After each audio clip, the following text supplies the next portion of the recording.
Mahesh Babu Rajamouli cinema ఎప్పుడు మొదలు పెడతానా అని అభిమానులు ఎంతో ఆసక్తిగా ఎదురుచూస్తూ ఉన్నారు. ఇప్పటికే ప్రీ ప్రొడక్షన్ వర్క్ అయితే పూర్తిగా జరిగిపోయింది.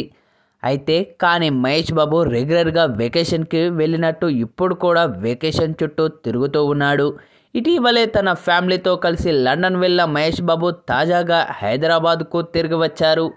మహేష్ బాబు తనయుడు గౌతమ్ లండన్లో యాక్టింగ్ కోర్స్ నేర్చుకున్నట్లు సమాచారం. ఇటీవల నమ్రత లండన్ నుంచి పలు ఫొటోస్ కూడా షేర్ చేశారు. తాజాగా మహేష్ బాబు, నమ్రత శిరోద్కర్, సితార, గౌతమ్ అందరూ లండన్ వెకేషన్ ముగించుకొని హైదరాబాద్ ఎయిర్పోర్ట్లో దిగి బయటకు వస్తున్న విజువల్స్ నెట్టింట్లో వైరల్గా అవుతూ ఉన్నాయి. ఇందులో మహేష్ బాబు కొత్త లుక్ బాగా వైరల్ అవుతూ ఉంది. ఇప్పటికే బాగా జుట్టు పెంచిన మహేష్ బాబు గడ్డం కూడా బాగా పెంచేశారు. రాజమౌళి సినిమా కోసమే మహేష్ బాబు ఇలా జుట్టు గడ్డం పెంచుతున్నట్లు తెలుస్తూ ఉంది. ఈ యొక్క లుక్లో మహేష్ను చూసిన అభిమానులు సంతోషం వ్యక్తం చేస్తూ ఉన్నారు. మరి వెకేషన్ పూర్తి చేసుకున్న మహేష్ బాబు వచ్చాడు.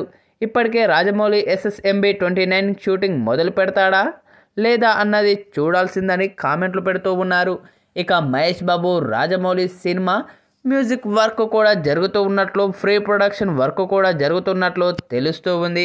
మరి మూవీ ఎప్పుడు పట్టాలెక్కుతుందో అన్నది తెలియదు. కానీ ప్రస్తుతం ఇప్పుడు మహేష్ బాబు వెకేషన్ ముగించుకొని బయటకు వస్తున్న ఆ ఫోటోలు, వీడియోలు అయితే నెట్టింట్లో వైరల్గా మారుతూ ఉన్నాయి. గుబురు గడ్డంతో, లాంగ్ హెయిర్తో మహేష్ బాబు మరింత హెంగా కనిపిస్తున్న ఆ విజువల్స్ అయితే నెట్టింట్లో తెగ చెక్కలు కొడుతూ ఉన్నాయని చెప్పాలి.